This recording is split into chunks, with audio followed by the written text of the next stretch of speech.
तुम उठाओ। अतने लोगों ने हमें दिखाई थी। हाँ अपनी मर्जी से न बैठा न अपनी मर्जी से न उठवा।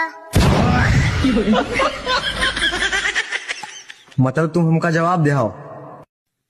तू पागल आगल आई का? जब ये बोली जवाब का हम तुमका दी दे। अपने घर का नंबर बताओ। समस्या का है हमका बताओ। तुम बहुत ज्यादा बालत हो। तुम्हारे पास मुंह है तुम बोला करो।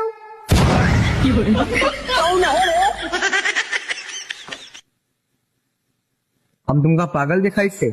बहुत पहले से।